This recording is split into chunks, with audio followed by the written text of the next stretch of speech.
আমার ঠাকুমা প্রায় বলতেন, বুঝলি ভাই, আমি মরেও তোদের ছেড়ে যাব না, কাছাকাছি থাকবো। আমি হেসে বলতাম, তুমি মারা গেলে তো ভূত হবে ঠাকুমা, মানুষ তো নও, থাকবি কি করে? ঠাকুমা বলতেন, মানুষ যা পারে না ভূত তা পারে। ভূত হলো সাংঘাতিক জিনিস। তার মানে তুমি মরে ভূত হয়ে কাছাকাছি থাকবে, ধরবে, রক্ত চুষে খাবে? ঠাকুমা ফোকলা দাঁতে হেসে বলতেন, শোনো নাতির কথা, তোদের ধরতে যাব কেন? তোরা তো আমার নিজের লোক, তোদের কেউ ক্ষতি করছে কিনা সেটাই দেখবো। আমি বলতাম, আচ্ছা তা নয় হলো, কিন্তু থাকবে কোথায়? ঠাকুমা বলতেন, এত বড় বাড়ি, উঠোন, গাছপালা, থাকার কি একটু জায়গা হবে না? নইলে সিঁড়ি ঘরের নিচে বিড়াল হয়ে থাকবো। ঠাকুমার বয়স তখন 90 ছুঁই ছুঁই। এ বয়সেও লাঠি ভর দিয়ে ঠুক ঠুক করে হাঁটতেন, পুজোর ফুল তুলতেন, ছাদে আমের আচা রোদে দিতেন, কাঁথা সেলাই করতেন, মাঝে মধ্যে নিজের পান নিজে ছিঁড়ে খেতেন। কত গল্প যে জানতেন, যেমন ভূত প্রেত, দৈত্য দানব, রাক্ষস, ব্যঙ্গমা ব্যঙ্গমী, আর বলতেনও বেশ মজা করে। রাত্রিবেলা ঘুমাবার সময় তো শুনতামই। গরমের আর পুজোর ছুটিতে দুপুরবেলা খোলা বারান্দায় সীতাপাটি বিছিয়ে কত গল্প যে শুনেছি। স্কুলের বন্ধুরা পর্যন্ত বলতো, ইস তোর কি ভাগ্য, ঠাকুরমার কাছে কত গল্প শুনতে পারিস। আমাদের ঠাকুরমা নেই, গল্প শুনতে পারি না। ঠাকুমা মারা যাবার দিনটা মনে পড়ে, ভীষণ মনে পড়ে। সকাল থেকে বিছানায় শোয়া।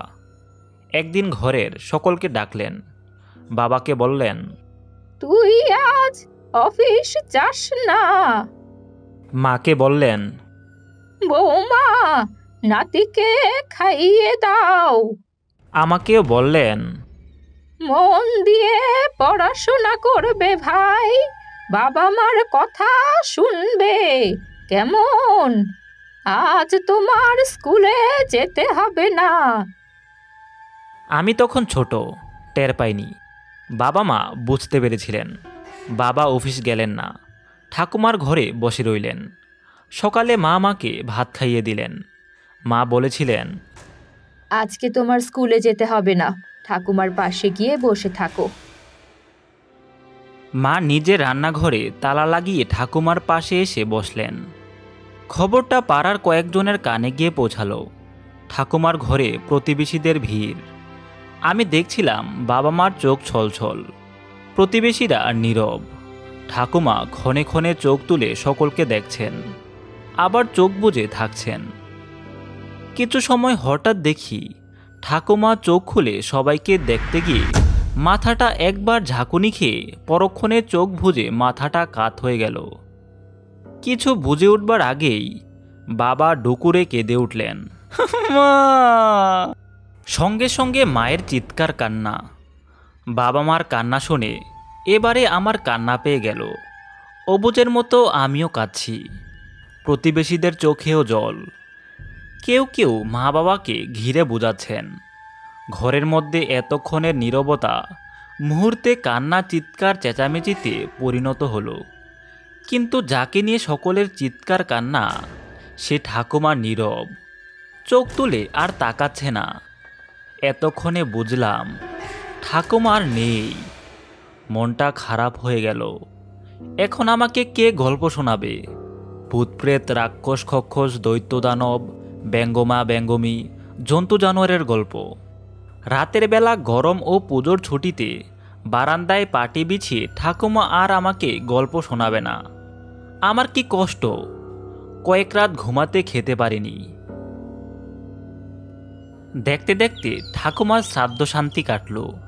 ঠাকুমা নেই সত্যি হলেও আমার মনে হতো ঠাকুমা আছেন, রোদে আচার দিতে গেছেন, নয়তো পান ছেঁচে খাচ্ছেন।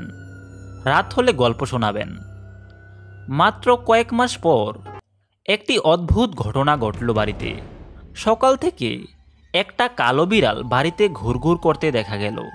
রান্নাঘরে কেউ খাচ্ছে, কলপারে কাটা ফেলতে যাচ্ছে, বিড়ালটা পেছন পেছন ম্যাও ম্যাও ডাকছে। প্রথমে কেউ গুরুত্ব দেয়নি, কার না কার কোত্থেকে এসেছে, চলেও যাবে নিশ্চয়ই।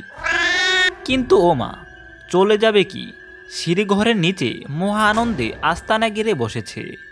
সারাদিন তো থাকেই, রাতের বেলাও ঘুমায়।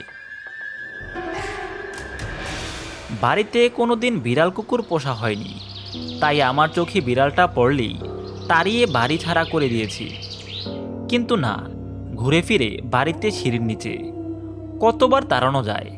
ঘরে বেশ ইঁদুরের উপদ্রব, শাসা করে এই ঘর সে ঘর, কার্নিশ আলমারিতে দৌড়ে বেড়ায়, কুটকুট করে জিনিসপত্র কাটে, খায়, ল্যাপ কাঁথা বইপত্তর আস্থা রাখে না। কিন্তু বিড়ালটা আসার পর থেকে ইঁদুরের উৎপাত প্রায় নেই বললেই চলে। রাতের অন্ধকারে বিছানা থেকে টের পাই বিড়ালটা ইঁদুর তাড়া করে বেড়াচ্ছে। চিচি ডাক, ইঁদুরের লেজ কামড়ে হয়তো ধরেছে, নয়তো বিড়ালের থাবা খেয়ে ইঁদুর পালাচ্ছে। আরেকটা ব্যাপার, রান্নাঘরের কোনো জিনিস ফাঁক পেলেও মুখ ছোঁয় না বিড়ালটা। এসব কারণে মা একদিন বাবাকে বললেন, দেখছি বিড়ালটা আসার পর থেকে বাড়িতে ইঁদুরের উপদ্রব কমে গেছে। বাবাও বললেন, হ্যাঁ, লেপ কাঁথা বইপত্রও এখন আর ইঁদুর কাটতে সাহস পাচ্ছে না। আমি বললাম, বিড়ালটা দেখছি খুব ভালো উপকারী। আমার কথা শেষ হতেই বাবা বললেন, আমার মা নয় তো। তারপর আমার দিকে তাকিয়ে বললেন, কি রে, তোর ঠাকুমা নয় তো বিড়ালটা? মনে নেই তোকে ঠাকুমা বলতো না, আমি মারা গেলেও তোদের কাছাকাছি থাকবো, সিঁড়ি ঘরেও থাকতে পারি? মা বললেন, হ্যাঁ, মা তো প্রায়ই এমন কথা বলতেন। আমার মনে পড়ে গেল ঠাকুমার সেই কথা। আমি চেঁচিয়ে উঠলাম, বিড়াল ঠাকুমা, বিড়াল ঠাকুমা! দৌড়ে গেলাম সিঁড়ি ঘরের নিচে। দেখি বিড়ালটা শুয়ে আছে, আমাকে দেখে ডাকলো। সত্যি ঠাকুমা কথা রেখেছে ভেবে মনটা খুশিতে ভরে গেল। এরপর বিড়ালের ঘরটা ঠিক করে দিলাম। সামনে শীত আসছে ভেবে একটা কাঠের বাক্স বসিয়ে দিলাম। খাবারের সময় ডেকে বসাই, পাত থেকে খাবার তুলে দেই। বিড়ালটা মহা আনন্দে খায়।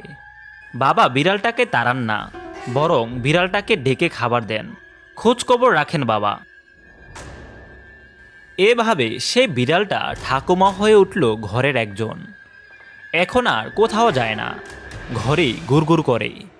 কেউ ডাকলে ম্যাও করে সাড়া দিয়ে কাছে আসে, পা চাটে, লেজ গুটিয়ে ঘা ঘেঁষে বসে, কারো বিছানায় শুয়ে থাকে। এর মধ্যে হয়েছে কি, রাত তখন সামান্য গভীর, আমরা সবে শুয়েছি। হঠাৎ একসঙ্গে অনেকগুলো ম্যাও ম্যাও ডাক। বাবা বললেন, ব্যাপার কি? মা অন্ধকারে লাইট জ্বালিয়ে দরজা খুলে সিঁড়ি ঘরের সামনে আসতেই বলে উঠলেন, ও মা, বিড়ালটা কি সুন্দর সুন্দর বাচ্চা দিয়েছে। মায়ের কথায় বাবা উঠে এলেন। আমিও ধরফর করে বিছানা ছেড়ে এলাম। উফ, কি আনন্দ! দেখি 3টে বাচ্চা বিড়াল বড় বিড়ালটাকে ঘিরে চকচক করে দুধ খাচ্ছে।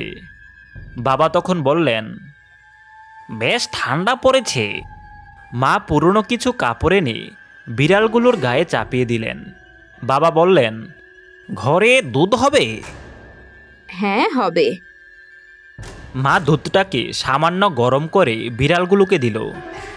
বাচ্চা বিড়ালগুলো খেলো না, বড় বিড়ালটা খুশিতে খেলো। আমার সারা রাত চোখে ঘুম নেই। কখন সকাল হবে খালি মনে পড়ছিল ঠাকুমার কথা। বাবা খুব ভোরে অফিস যান, মাকে অনেক সকালে উঠতে হয়। আমি উঠি তার অনেক পরে। কিন্তু সেই রাতের পর দিন বাবা মায়ের সঙ্গে আমার ঘুম ভাঙল। চোখ মুখ কচলে এক দৌড়ে সোজা সিঁড়িঘর। কিন্তু অবাক কাণ্ড, সিঁড়িঘরে কোথায় বিড়াল, কোথায় বিড়ালের বাচ্চা? সিঁড়িঘর কাঠের বাক্স ফাঁকা। আমার চোখ ফেটে যেন জল আসছিল। মা যখন বললেন, আমি তখনই সন্দেহ করেছিলাম বিড়ালটা বাচ্চা দেবার মতলবে সিঁড়ি ঘরে আস্তানা গেড়েছিল। বাবাকে তখন দেখি মিটিমিটি করে হাসছেন। আমার তখন শুধুই মনে হচ্ছিল, ঠাকুমা বিড়াল হবে কেন? ঠাকুমা কি এতই ফেলনা? ঠাকুমা মরে ভূত হলেও বিড়ালটা নয়। বাড়িটা ভাঙ্গাচোরা হলেও দোতলার একখানা ঘর মোটামুটি বাসযোগ্য আছে। একটা জানলায় কিছুই নেই, অন্য জানলাটায় লোহার শিক দেওয়া। দেয়ালে চুনাবালি খসে গেছে অনেক জায়গায়। মেঝেটা বেশ নোংরা আর কোণে কোণে মাকড়সার জাল বুনেছিল, সেগুলোকে আমরা পরিষ্কার করে দিয়েছি। বিশ্বমামা তবুও লম্বা নাকটা কুঁচকে বললেন, আরশোলার নাদির গন্ধ বেরুচ্ছে, এই গন্ধে আমার ঘুম আসবে না। বিশ্বমামা তার বিখ্যাত নাকে এমন সব গন্ধ পান যা আমরা পাই না। এ ঘরে ঢুকেই বিশ্বমামা মাকড়সার গন্ধ পেয়েছিলেন, যদিও মাকড়সার গায়ে কোনো গন্ধ থাকে কিনা তা জানি না আমরা কেউ। যাই হোক, জলে ফিনাইল মিশিয়ে ধুয়ে মুছে দেওয়া হলো। চরণদাদার বাড়ি থেকে একটা খাটিয়ে এনে পেতে দেওয়া হলো এই ঘরে। তার উপর ধপধপে ফর্সা চাদর, একটা কুজো ভর্তি জল। ব্যবস্থার কোনো ত্রুটি নেই। এই বাড়িটার নাম মল্লিক বাড়ি। এককালে মল্লিকরা ছিল এই গ্রামের জমিদার। 30-40 বছর আগে তারা এই গ্রাম ছেড়ে পাকাপাকি চলে গেছে শহরে। তারপর থেকে বাড়িটা একটু একটু করে ধ্বংস হচ্ছে। এখন দূর থেকে পোড়া বাড়ির মতন দেখায়। তবু আজকালকার দিনে কোনো বাড়ি খালি পড়ে থাকে না, কেউ না কেউ এসে দখল করে নিতই। কিন্তু সন্ধ্যের পর এই বাড়ির ধারে কাছে কেউ আসে না, ভূতের ভয়।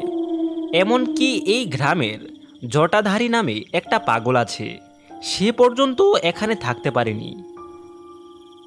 সে জটাধারী একবার এই দোতলার ঘরে শুতে এসে হঠাৎ বাবারে মারে বলে চিৎকার করতে করতে দৌড়ে পালিয়েছিল।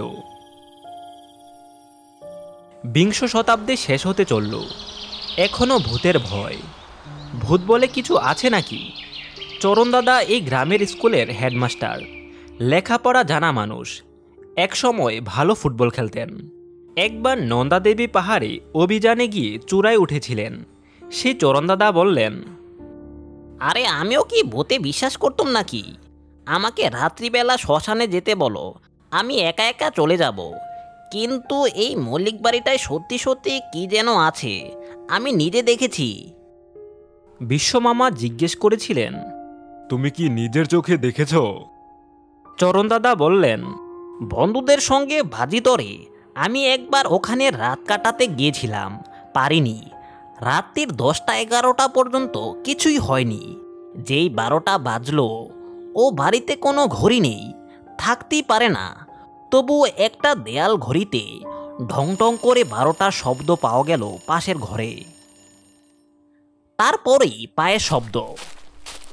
হঠাৎ দেখি ঘরের মধ্যে একটা লোক, বেশ দামি ধুতি পাঞ্জাবি পরা, কিন্তু তার পাঞ্জাবি রক্তে ভেসে যাচ্ছে। মেঝেতেও টপ টপ করে পড়ছে রক্ত। মুখখানা একেবারে থেতলানো, একটা চোখ ঠেলে বেরিয়ে এসেছে। একেবারে বীভৎস দৃশ্য। আমি প্রথমে ভাবলুম চোখের ভুল। ভালো করে চোখ কচলে দেখলুম সত্যি একটা লোক দাঁড়িয়ে আছে, এগিয়ে আসছে আমার দিকে। আমি আর থাকতে না পেরে এক দৌড়ে পালিয়ে বাঁচি। পরের দিন গিয়ে দেখি মেঝেতে রক্ত টক্ত নেই, পাশের ঘরে ঘড়িও নেই। এটা কি করে ব্যাখ্যা করব তা আমি এখনো জানি না। সে দৃশ্যটা ভাবলে এখনো আমার বুক কাঁপে। বিশ্বমামা জানতে চাইলেন, নিশ্চয়ই এর পেছনে কোনো গল্প আছে। পুরনো বাড়ি, ওইভাবে কেউ খুনটুন হয়েছিল? চরণদাদা বললেন, সে গল্প আমরা ছেলেবেলা থেকেই শুনে এসেছি। ওই বাড়িতে জমিদারের ছোট ছেলেটি ছিল দারুণ অত্যাচারী। কত প্রজার বাড়ি যে সে জ্বালিয়ে দিয়েছে তার ঠিক নেই। একবার এক গমস্তার ওপর রাগ করে তার গলা টিপে মেরে ফেলেছিল। তারপর সেই গমস্তার ভাই একটা রাইফেল নিয়ে গুলি চালিয়ে দেয়। গুলিটা লেগেছিল মুখে। সেই কুমারের অতৃপ্ত আত্মাই ফিরে আসে প্রতিশোধ নিতে। বিশ্বমামা তখন বললেন, গল্পটি সত্যি মজার। সব পুরনো ভাঙ্গা বাড়ি সম্পর্কে এইরকম একটা না একটা গল্প থাকে। অনেক দিন ধরেই এইসব গল্প শুনতে শুনতে সকলের মনে হয় সত্যি ঘটনা এটি। কেউ প্রথমেই একবার রটিয়ে দেয় যে ওই রকম একটা ভূত দেখেছে, তারপর আর কি, তারপর অন্যরাও সে কথা ভাবতে ভাবতে ভূত দেখে ফেলে। এ হলো মনে মনে তৈরি করা ভূত। চরণ দাদা বললেন। কিন্তু আমি যে নিজেই দেখেছি। বিশ্বমামা তখন বললেন, তা তো দেখতেই পারো, মরুভূমিতে গিয়ে মরীচিকা দেখে না, তাও তো নিজের চোখই দেখে। একলা একলা অনেকক্ষণ ধরে একটা কথা ভাবলে সেটা হঠাৎ চোখের সামনে দেখা যেতেই পারে। এটা হচ্ছে মনের ছবি, আসলে কিন্তু সত্যি নয়। তুমি ওই বাড়িতে একলা একলা থাকতে পারবে রাত্রিরে? বিশ্বমামা বললেন, সে তো আমি তোমার গল্প শুনতে শুনতে ঠিক করে ফেলেছি, আজ রাত্রিরে গিয়ে থাকবো। একবার লোকের ভয় ভেঙে গেলে তোমরা ওই বাড়িটা সারিয়ে টারিয়ে স্কুল করতে পারো, কিংবা হাসপাতাল। আমি আর বিলুদা বায়না ধরেছিল বিশ্বমামার সঙ্গে থাকব। আমাদেরও ভূত দেখার খুব ইচ্ছে। বিশ্বমামা গম্ভীরভাবে বললেন, না, নীলু আর বিলুকে সঙ্গে নেওয়া যাবে না। তিনজন মিলে আড্ডা মারলে মনটা একাগ্র হয় না, আর কিছু দেখা যায় না। যত ভূতের গল্প শোনা যায়, লক্ষ্য করে দেখবি সবাই একা একা ভূত দেখে, অনেকে মিলে একসঙ্গে ভূত দেখা যায় না। রানীগঞ্জ থেকে ফেরার পথে আমরা চরণ দাদাদের গ্রামে এসেছি বেড়াতে। এখানকার আম খুব বিখ্যাত। আর চরণ দাদার বাড়ির পিছনের পুকুরে রয়েছে বড় বড় গলদা চিংড়ি। চরণ দাদা হঠাৎ মত পাল্টে বললেন, না থাক, তোমাদের যাবার দরকার নেই। কি দরকার ওসব জঞ্চাটে? বিশ্বমামা বললেন, তুমি ভয় পাচ্ছ নাকি? আমার ব্যাপারে ভয়ের কি আছে? আমি যাচ্ছি একটা বৈজ্ঞানিক পরীক্ষা করতে। যদি সত্যি সত্যি একটা ভূত দেখতে পাই, তাহলে নতুন করে আবার বিজ্ঞান চর্চা শুরু করতে হবে। আমি জানি ভূত বলে কিছু থাকতে পারে না। মরা মানুষের পক্ষে আবার শরীর ধারণ করা ফিজিক্সের নিয়ম অনুযায়ী অসম্ভব। ভূতটাকে দেখলেই জাপটে ধরে দেখতে হবে সত্যি সত্যি তার শরীর আছে না সবটাই কল্পনা। চরণ দাদা বললেন, মানে সে যদি তোমার কোনো ক্ষতি করে? বিশ্বমামা বললেন, ভূতে আবার কি ক্ষতি করবে? লোকে ভূত দেখে ভয় পায়, ভয়ে পালাতে গিয়ে আছাড় খেয়ে হাত পা ভাঙে, কিন্তু ভূত কি কারুকে ছোঁয় বলো না? সেরকম তো শোনা যায় না। জর্দারের নাকি সত্যি সত্যি গলা টিপে ধরেছিল। আরে সে তো একটা পাগল, সে যা খুশি বলতে পারে। একজন ফরাসি বৈজ্ঞানিক স্বয়ং শয়তানকে দেখে কি বলেছিলেন জানো না? বাইবেলের যে শয়তান, তার মাথায় দুটি শিং আছে, পায়ে আছে ঘোড়ার খুর। বৈজ্ঞানিকটি তার বাড়ির বাগানে সেই শয়তানকে দেখে বললেন, ওহে শয়তান, তুমি তো মানুষের কোনো ক্ষতি করতে পারবে না। মিছিমিছি তোমাকে দেখে এতকাল লোকে ভয় পেয়েছে কেন? তোমার মাথায় শিং আর পায়ে খুর, অর্থাৎ তুমি গরুর ঘোড়ার মতো তৃণভোজী প্রাণী। মানুষকে কামড়াবার ক্ষমতা তোমার নেই। সুতরাং বিশ্বমামার জন্য সেই মল্লিকদের বাড়িতে রাত কাটাবার জন্য সব ব্যবস্থা করে দেওয়া হলো। 8টার মধ্যে খাওয়া দাওয়া সেরে বিশ্বমামা বিশেষ একটা কবিতার বই, একটা টর্চ ও একটা হেজেক বাতি নিয়ে রওনা হবার আগে বললেন, তোমাদের একটা ব্যাপারে সাবধান করে দিয়ে যাচ্ছি।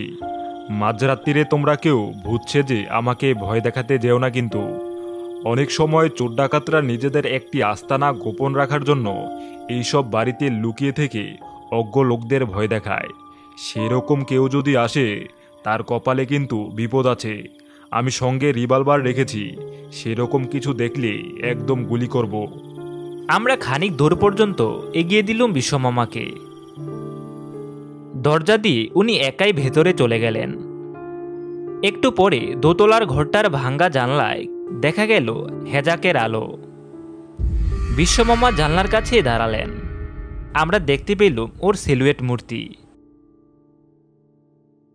চরণদাদার বাড়ি খানিকটা দূরে, সেখান থেকে মল্লিক বাড়ি দেখা যায় না। কিন্তু রাত 9টার পরই গ্রামের অধিকাংশ বাড়ির আলো নিভে যায়। দূর থেকেও বিশ্বমামার হেজাকের আলোটা একটু একটু চোখে পড়ে। একটু পরেই সারা গ্রাম নিস্তব্ধ। কুকুরের ডাক ছাড়া আর কিছুই শোনা যায় না। চরণদাদা তখন বললেন, আমাদের রাত জেগে অপেক্ষা করার দরকার নেই। উনি সারা রাত কবিতা পড়ে কাটিয়ে দেবেন, যাতে ভূতের চিন্তা মাথায় না ফেরে। কবিতা পড়ার সময় অন্য কোনো চিন্তা মাথায় আসে না।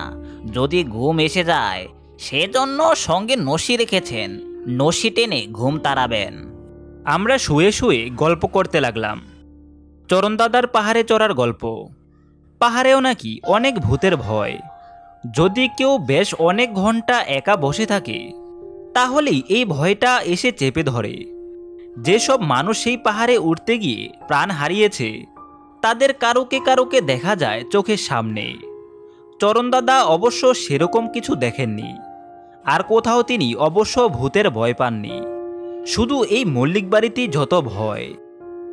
তখন বিলুদা আমাকে জিজ্ঞেস করলো, নীলু, তুই পারবি এরকম বাড়িতে একা থাকতে? আমি তখন বললুম, একা? না না, তা পারবো না। অন্যদের সঙ্গে পারবো। নিজের বাড়িতেই তো একা একা শুতে আমার অনেক ভয় করে। চরণদাদা জিজ্ঞেস করলেন, বিলু, তুমি পারবে? বিলু বলল, বিশ্বমামা বড্ড গোয়ার, কেন আমাদের সঙ্গে নিল না? আমি রাতে কোনো অচেনা বাড়িতে একলা থাকার কথা ভাবতে পারি না। আমি ভূত বিশ্বাস করি না, কিন্তু ভয় পাই। একটা কঙ্কাল কখনো হাঁটতে পারে না। জানি তার চোখ নেই, সে দেখতে পারে না। তার মাথা ঘিলু নেই, সে চিন্তা করতে পারে না। তার পেশি কিংবা স্নায়ু নেই, সে হাত পাও নাড়াতে পারে না। এই সবই জানি, তবু রাতের চোখের সামনে একটা কঙ্কাল দেখতে পেলে সবই ভুলে যাই। আমি জিজ্ঞেস করলুম, কটা বাজে? চরণদাদা বালিশের তলা থেকে হাত ঘড়ি বার করে নিয়ে দেখে বললেন, এই তো 12:15। আমি বললুম, দূরে বিশ্বমামার হেজাক বাতিটা যে মিটমিট করছিল, সেটা যে আর দেখা যাচ্ছে না। চুপ চুপ, কিসের জন্য শব্দ শোনা যাচ্ছে না দূরে? বিশ্বর গলা নাকি? সবাই মিলে আমরা উঠে পড়ে ছুট দিল মল্লিক বাড়ির দিকে। বেশি দূর যেতে হলো না। খানিক গিয়েই দেখা গেল বিশ্বমামার টর্চ জেলে দৌড়ে আসছেন এদিকে। আমাদের দেখতে পেয়ে বললেন, বাপরে বাপ, উফ, ওখানে টেকা যায়? চরণদাদা জিজ্ঞেস করলেন, দেখলে? তুমি তাহলে দেখতে পেলে? বিশ্বমামা বললেন, কি দেখব? ভূত? মানে সেই ছোট কুমারকে? রক্তমাখা মুখ, যত সব গাঁজাখড়ি গল্প। ভূত বলে কিছু আছে নাকি? আমি মন দিয়ে কবিতা পড়ছি, তাই ওসব আজে বাজে চিন্তা আমার মাথাও আসেনি। ভূত তার আবার খুব ভালো ওষুধ হচ্ছে কবিতা পড়া। তাহলে তাহলে পালিয়ে এলে কেন? ভয়ের চোটে। তুমি ভয় পেয়েছ? তাহলে তুমি শেষ পর্যন্ত ভয় পেলে? পাবো না কেন? ভূতের ভয় নেই, তা বলে অন্য কিছুতে ভয় পাবো না তা কি বলেছি? কিসের ভয় পেলে? 12টার পরেই ওগুলো এলো। রিভলভার থাকলেও কোনো কাজে লাগে না। কামান দেগেও ওদের শেষ করা যায় না। কামান দেগেও শেষ করা যায় না? কি, ও বুঝেছি, মশা মারতে কামান দাগা? না না, মশা নয়, আরশোলা। আমি বই পড়ছিলাম, হঠাৎ শুনি ফরফর শব্দ। আরশোলা উঠছে। প্রথমে একটা দুটো, তারপর অসংখ্য। মাঝে মাঝে আরশোলার সারা ঘর উড়ে বেড়াবার শখ হয়, গায়ে এসে পড়ে। কোথা থেকে এত আরশোলা এলো কি জানি। আরশোলা গায়ে বসলে আমার ঘেন্নায় মরে যেতে ইচ্ছা করে। ওখানে আর থাকবো কি করে? আরশোলা মাঝে মাঝে উড়ে বটে, কিন্তু অত আরশোলা! সকালবেলা ওই ঘরটা জার দিয়ে অনেক আরশোলার নাদি ফেলে দেওয়া হয়েছিল। সেই রাগী বোধ হয় আমার উপর ঝাঁপিয়ে পড়তে চাইছিল। আমি বললাম, বিশ্বমামা, হঠাৎ এত আরশোলা? ভূত তবে আরশোলার রূপ ধরে আসেনি তো? তোর শুধু বাজে কথা। ভূত আবার কি? আরশোলা হচ্ছে আরশোলা। তোমার তাহলে বৈজ্ঞানিক পরীক্ষাটি পূরণ হলো না। এক কাজ করলে কি হয়, কাল রাতে একটা মশারি টাঙ্গিয়ে তুমি আবার থাকতে পারো। মশারি থাকলে মশা বা আরশোলা কিছু করতে পারবে না। বিশ্বমামা বললেন, না না, আর হবে না, আমার জরুরি কাজ আছে, কাল ভোরবেলায় কলকাতায় ফিরে যেতে হবে। আমাদের এখানে আর 3 দিন থাকার কথা ছিল। হঠাৎ বিশ্বমামার কি জরুরি কাজের কথা মনে পড়ল জানি না। ভূতনি বৈজ্ঞানিক পরীক্ষার ব্যাপারেও তার কথায় কোনো উৎসাহ দেখা গেল না।